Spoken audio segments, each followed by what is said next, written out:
Lambert Mende conseille à Jean-Pierre Bemba qu'il y a une vie en dehors de la fonction présidentielle. Alexis Tambwe Mwamba, entendu pendant 4 heures par la justice belge. Le MLC menace de boycotter le processus électoral. Bonjour. Lambert Mende a répondu aux critiques de l'opposant Jean-Pierre Bemba, qui dénonce l'instrumentalisation de la justice par le pouvoir en place, après l'invalidation de sa candidature à la présidentielle. C'est de l'amertume qui fait parler Monsieur Bemba. Il devrait montrer du respect à la Cour constitutionnelle et à la justice de notre pays. Il doit savoir qu'il y a une vie en dehors de la fonction présidentielle. Le sénateur Jean-Pierre Bemba, président du Mouvement de libération du Congo, MLC, qualifie de politique la décision de la Cour constitutionnelle invalidant définitivement sa candidature. La Cour constitutionnelle a invalidé la candidature de Jean-Pierre Bemba, qui a été condamné par la Cour pénale internationale pour subornation des témoins, qui est égale à la corruption selon la Cour constitutionnelle congolaise. Pour André-Alain Atondou, l'arrêt de la Cour constitutionnelle de la RDC, invalidant la candidature de Jean-Pierre Bemba, est une décision en faveur de la démocratie, de la légalité et de l'éthique dans la vie politique. Le porte-parole de la majorité présidentielle, André-Alain Atondou, l'a affirmé mardi 4 septembre dans une interview accordée à Radio Okapi. En effet, le porte-parole de la majorité présidentielle estimait que le sénateur Bemba, acquitté par la Cour pénale internationale des crimes de guerre et crimes contre l'humanité, n'était pas éligible pour avoir été condamné dans une autre affaire de subornation de témoins. Je ne suis pas partie prenante à la Cour. J'ai fait une analyse d'intellectuel et de politique pour conforter l'opinion de ne pas s'engager sans raison valable. Je suis heureux que la Cour ait conforté mon opinion, se réjouit André Atondou. Lambert Mende, bonjour, vous êtes ministre de la Communication, porte-parole du gouvernement. Vous venez d'entendre Jean-Pierre Bemba à l'instant, qui ne croit pas aux raisons invoquées par la Cour constitutionnelle. Il dit avoir été un potentiel candidat trop gênant pour le pouvoir. Il évoque donc cette parodie d'élection, prochain scrutin.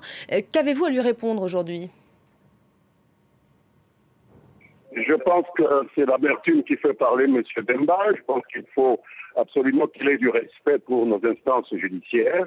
On a l'habitude, lorsque on a perdu un procès, d'avoir beaucoup d'amertume. Mais pour autant qu'il a voulu exercer la fonction suprême, être le magistrat suprême, la première chose qu'il devrait faire, c'est de montrer du respect pour la constitution du pays qui consacre l'indépendance du pouvoir judiciaire et qui fait qu'un homme politique n'a pas apporté des jugements de valeur sur un arrêt de justice, surtout au niveau de la plus haute cour de son pays. Je pense que c'est quelque chose que tu dois apprendre à respecter. Il y a une vie en dehors de la fonction présidentielle. La Cour a décidé, il doit s'incliner. C'est ça, un état de droit. Lorsque la Cour constitutionnelle a pris une décision, on doit s'incliner. La décision n'est pas forcément en faveur d'un camp ou en défaveur d'un autre. C'est la loi qui détermine les juges à prendre telle ou telle autre disposition. On n'a pas à politiser une décision de la Cour constitutionnelle. Lambert Mende, sauf que cette décision, elle intervient alors que, on le sait, la CPI devait se prononcer, va se prononcer en appel le 17 septembre, donc ça arrive très vite, sur cette condamnation pour subornation de témoins. Jean-Pierre Bemba aurait pu être acquitté, ça a déjà été le cas pour ces accusations de crimes de guerre et crimes contre l'humanité. Est-ce qu'il n'est pas en mesure, en raison de ce timing, de s'interroger ? Il est curieux que vous interrogiez le Congo pour ça. Ce n'est pas le Congo qui a condamné Jean-Pierre Bemba il y a 10 ans et qui le reconnaît innocent seulement maintenant à la veille des élections. C'est ça qui est curieux. Pourquoi est-ce qu'il devient innocent maintenant? Vous n'avez jamais interrogé la Cour pénale internationale sur les motivations qu'elle a condamné il y a 10 ans et elle est déclarée innocent maintenant. Et maintenant, c'est la Cour constitutionnelle congolaise qui serait coupable de quoi? D'appliquer la Constitution et les lois de la République. C'est insensé ce que vous dites là. Donc, il n'y a aucune curiosité là-dedans. La Cour se prononce selon son propre programme. Elle est indépendante, elle est autonome. Et donc, on n'a pas à juger la Cour. Elle ne fonctionne pas conformément au calendrier d'une autre Cour. Elle est la Cour qui est au sommet de toutes les institutions judiciaires de la République démocratique. Alors, ce ne sont pas mes mots, hein. Je vous reprends, ce ne sont pas mes mots, ce n'est pas moi qui juge la Cour et timing, ce sont les mots de Jean-Pierre Bemba qui s'exprimaient tout à l'heure sur notre antenne et pas les miens, évidemment. On lui a aussi demandé tout à l'heure ses intentions après cette décision. Il est resté très flou. On sait que l'une des options, c'est évidemment la rue, c'est d'appeler l'opposition à contester dans la rue cette décision. C'est une option que vous redoutez aujourd'hui ? La rue, vous savez, Jean-Pierre Bemba a été condamné il y a 10 ans. Aujourd'hui, on l'a reconnu innocent. Pendant les 10 ans, nous n'avons pas vu ce que la rue a fait. Ce n'est pas parce que notre justice fonctionne conformément à notre constitution que la rue va décider de suicider le pays à cause de cela. En tout état de cause, nous sommes prêts à toutes les éventualités. Force va rester à la loi, la sécurité sera maintenue. Personne ne fera plus jamais parler les armes impunément en République démocratique du Congo. Merci beaucoup Lambert Mende d'avoir réagi sur cette antenne, évidemment, en réaction à cette interview menée ce matin sur France 24, interview de Jean-Pierre Bemba. Déclaration du mouvement de libération du Congo, à la suite de l'invalidation de son président national, le sénateur Jean-Pierre Bemba Gombo, à l'élection présidentielle du 23 décembre 2018, par la Cour constitutionnelle. Chers frères et sœurs patriotes congolais, le leader du MLC, candidat du peuple congolais, le sénateur Jean-Pierre Bemba a été empêché arbitrairement et irrégulièrement par la CENI et la Cour constitutionnelle de s'acquitter de son devoir citoyen, en qualité de candidat président de la République avec d'autres concitoyens comme Adolphe Mouzito et Moïse Katumbi contraints à l'exil, Diomin Dongala, Franck Diongo et Jean-Claude Mouyambo, détenus en prison. Face à cette imposture de mauvais goût, qui plonge à coup sûr la RD Congo dans une situation de chaos, le MLC prend solennellement ce jour toutes ses responsabilités face à l'histoire en tant que partie prenante au processus consigné dans l'accord de la Saint-Sylvestre. Le MLC fait les constats suivants. 1. L'inféodation totale de la CENI constituée totalement des agents au service du régime en place, et dirigée par M. Nanga qui n'obéit qu'aux injonctions du pouvoir, et refuse toute concertation avec les parties prenantes, et décidé d'amener le peuple congolais aux élections, de manière non consensuelle, afin de consolider la confiscation du pouvoir par la famille politique de M. Kabila. 2. L'instrumentalisation du pouvoir judiciaire en général, et de la Cour constitutionnelle en particulier, qui rend des arrêts sur commande politique, qui dénature le système légal, mettant ainsi en danger la suite du processus électoral. Toutes les institutions politiques et administratives ont perdu leur neutralité. L'armée, la police, les services de sécurité, les autorités politico-administratives sont embarquées dans la dynamique d'un parti-État au service d'un homme, et ses acolytes. De ce qui précède, 1. Le MLC et ses alliés se sont engagés à évaluer dans un plus bref délai l'ensemble du processus électoral, et communiquer sur la décision de poursuite, ou non de leur participation au processus en cours, ou encore sur la nécessité de réqualifier le processus, et restructurer la CENI. 2. Le MLC maintient sa collaboration avec toutes les forces vives de la nation, afin de faire échec aux institutions inféodées notamment la Cour constitutionnelle. 3. Le MLC rappelle à l'opinion tant nationale qu'internationale, sa bonne foi suffisamment démontrée pour l'aboutissement heureux de ce processus. À ce jour, personne ne pourra lui reprocher une inclinaison active vers des actions citoyennes de grande envergure. 4. Le MLC annonce par conséquent la mise sur pied d'un comité de crise en collaboration avec les autres forces de changement pour élaborer un agenda des actions citoyennes, afin d'amener le peuple congolais à reconquérir ses droits souverains confisqués par un groupe de prédateurs. 5. Le MLC demande à toutes les forces vives de demeurer mobilisées et unies pour arracher une véritable alternance à la suite d'un processus électoral inclusif et crédible pour un Congo nouveau. Qu'est vive le peuple congolais, qu'est vive le MLC, qu'est vive le président national Jean-Pierre Bemba Gombo. Avec Dieu nous vaincrons. Fait à Kinshasa, le 4 septembre 2018, Eve Bazeyiba Massoudi. Alexis Tambwe Mwamba entendu pendant 4 heures par la justice belge.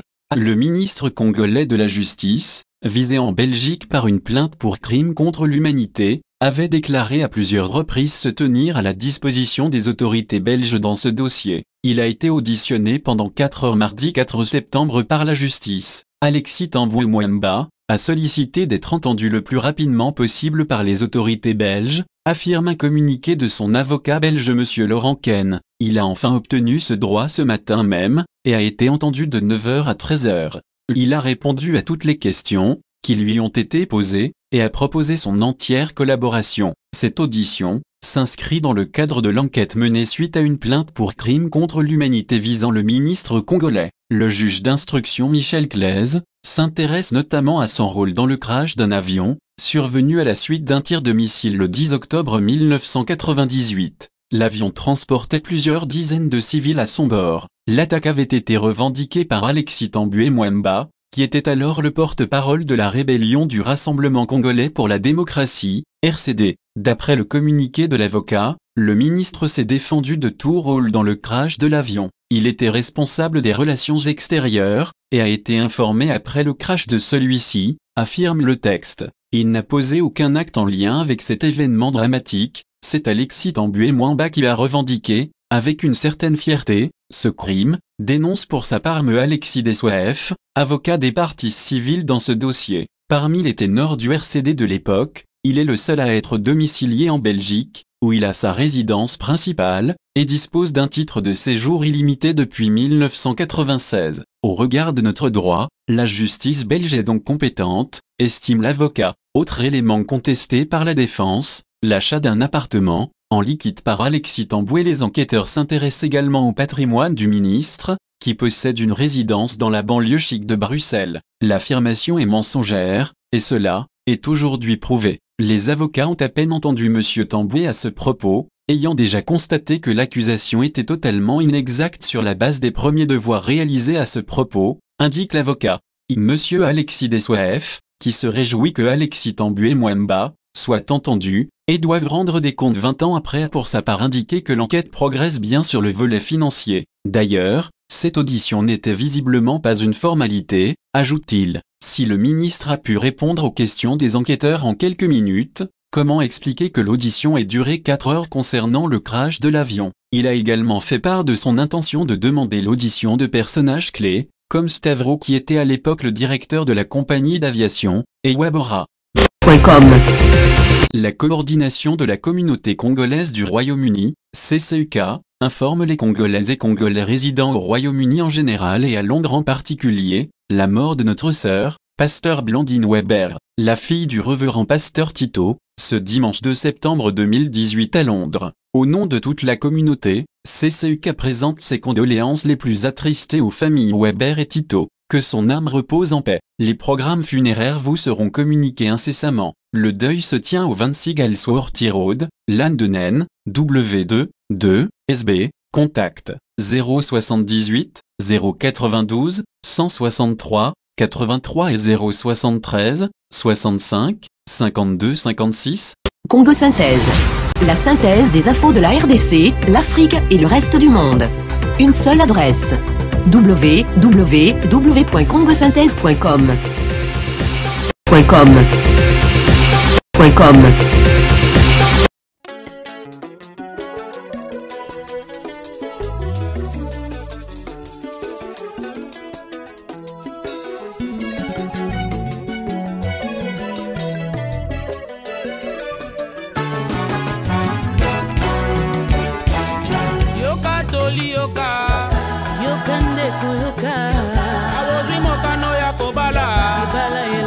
Sakana te ninga mwasi na yo banga mobali na yo ozala na vie de prière wana libale ko mela swaswe ya ndaku na yo mobali azali bebe mwasi nde bebe yu mobali azali moninga na yo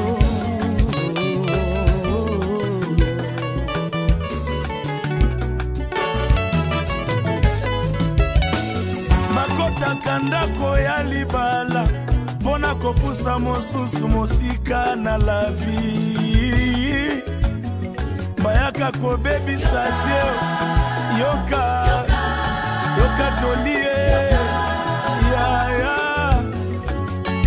Zambe ya groupe Soleil de Gloire Moya Kembo ebimi pona moto nyonso libale za sale d'attente tozozela kozonga na Yesu mama na ngai o libale loyo euti na nzambe esheke koyate soki boza na bolingo bakoko kosimba bango na maboko liboso koliba loyo euti na nzambe moto akaboka te o banguna na sonie tokosimba bakoko tokokende liboso soki toza na bolingo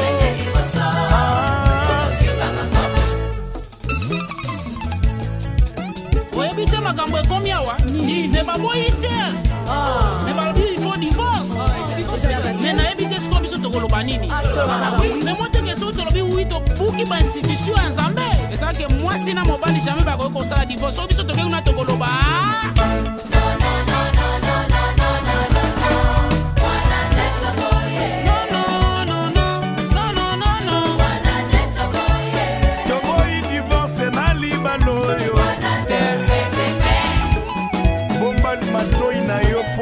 mobali na yo bomba matoi na yo pona mwasi na yo na nzambe un point un trait eske bamari bakobeta mololo